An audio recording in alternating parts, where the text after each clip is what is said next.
Oh yeah, no, I read the books. They're great. I mean, they're the foundation of the modern fantasy genre, right? Uh, I wouldn't say they're my favorites though, because they are a little outdated. Really? Outdated? Yeah, I mean, just by modern standards, they're a little bit paint by numbers. You know, you have like the elves and dwarves and the magical artifact and the epic quest and all of that. Yeah, because the books basically invented our modern understanding of those tropes. Yeah, no, I know that. But it's also just a little bit archaic. Like you have all these posh characters speaking in Old English and... Old English? Yeah, you know, all these these and thous, like, it's like crack a joke every once in a while. Stop being so serious, you know? It's like, speak English! What are you talking about? I'm just saying, I think the books could use a little more humor. Like there's that scene in the movies where Gimli is sitting on a dead orc and he's like, he was twitching because I've got my axe embedded in his nervous system. You see, that's a funny scene. If the books had more scenes like that, I would have really enjoyed them a lot more, I think.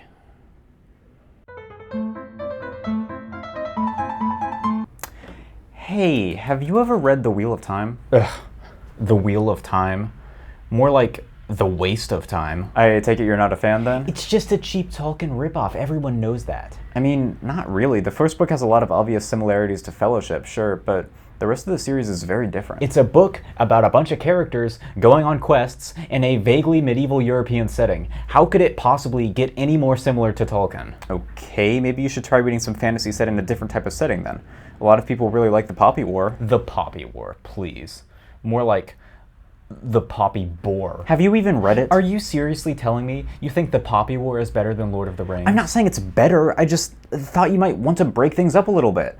All you read is J.R.R. Tolkien. You've read all 12 volumes of the Histories of Middle-earth 3 times through now. Don't you want a break? Don't you want something new? Listen, basically everybody agrees that fantasy fiction peaked with Tolkien. If I read anything else the genre has to offer, it's all going to be downhill, so what's the point? Okay, fine. Maybe you should try some sci-fi then. How about Dune? Do you like Dune? Dune. More like... don't. Okay, what's wrong with Dune? J.R.R. Tolkien hated Dune. And therefore so do I. Now, typically, elves have at least 2 names, one given by the mother and one given by the father. Okay. Now, Maedhros' father name was Nelia Finwë, which is a Quenya word that means third Finwë, but his mother name was Maitamo, which is a Sindarin word that means well-shaped one.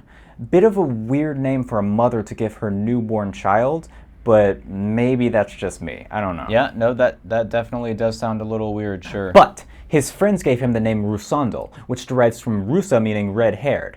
And it's these 2 names put together that give us his full name, Maedhros. Wow. And that is why Maedhros' name literally translates to hot ginger. Okay, can we please get back to watching the movie now? How did we even get on this topic? You were asking who Celeborn was, I think. And how exactly did we get from there to talking about Mr. Hot Ginger here? I don't remember. It's been like 2 hours.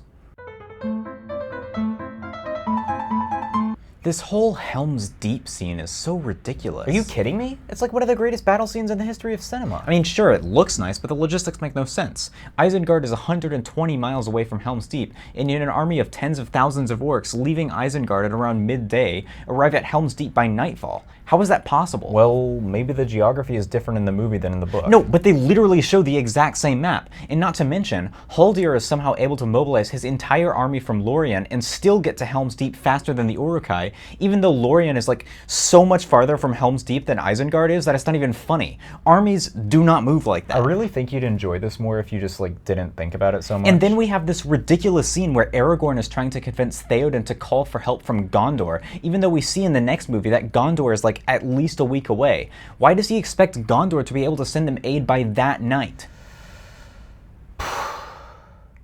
Okay, I still think that you shouldn't be thinking about this so much, but I have to admit that you do have a point there, and I hate you so much for bringing it up.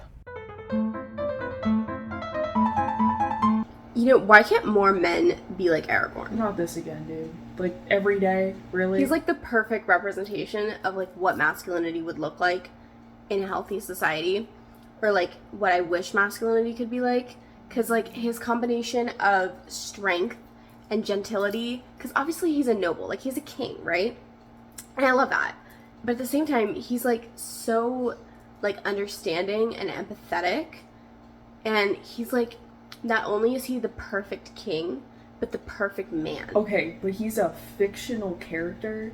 You're like, he's a good role model for men, sure, but you're never gonna find someone that's that perfect. Like, that doesn't exist. Yeah, I know he's a fictional character, but like at the same time, fiction represents reality, or like it reflects reality, you know? And maybe men being awful shouldn't be my reality. So let me have this, because this isn't my reality. So I'm going to choose to be delusional. Look, this shouldn't be your reality. I agree with you. But this is concerning behavior. Like, you're becoming obsessed with this fantasy. I'm not obsessed. Are you sure? Because you literally talk about him every day. Literally every day. Okay, I could get a man if I wanted to. I could lower my standards, but I'm not going to, because Aragorn's a perfect man, so why would I do that? Are you crazy? Look, I'm not disagreeing with you, but if he's your baseline for men, you're gonna be deeply disappointed. Yet again. I don't think you understand what I'm getting, because like he's so perfect, and the way that he like moves and the way that he holds himself, it's just like, you don't understand. I don't know how you get me to watch this with you, bro. You see, what people don't realize is that J.R.R. Tolkien was not just writing a children's fantasy novel, he was creating a mythos for the Western world. I mean, yeah, he did say that part of his original inspiration for writing the books was creating a national epic for England. No, but it's so much more than that. The themes are obvious once you see them. Lord of the Rings is about a group of heroic men from the West who have to rise up and fight against a looming darkness from the East.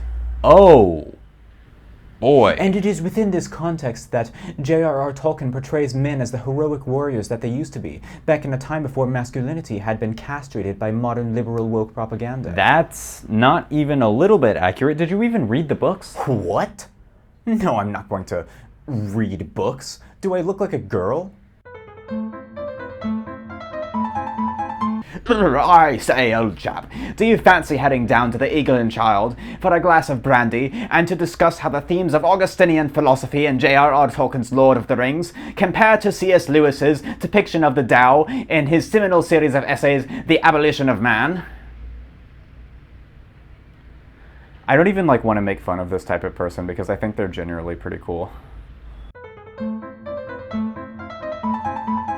I just don't get why some people are so negative about the Rings of Power. I mean, I do think some people overreacted, but it's not like it's a very good show. Oh, not you too. It's still Lord of the Rings, isn't it? You've always loved Lord of the Rings. Just because a show has the word Lord of the Rings slapped onto it doesn't mean I have to like it. But it has all the same stuff you like. It has Galadriel and Sauron and Numenor. But what I love about the Lord of the Rings is not these surface level things like the names of characters and places. It's the emotional journey and the rich cultural tapestry and the languages. And the Rings of Power has all of that.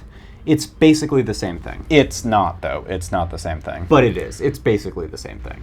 Also, Tauriel is just as good of a character as Eowyn. Nope.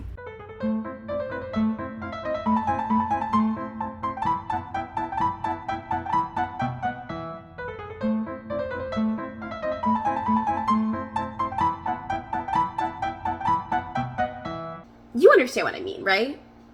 Okay. Oh, bro, that tape. Oh. That was good. Oh, I live.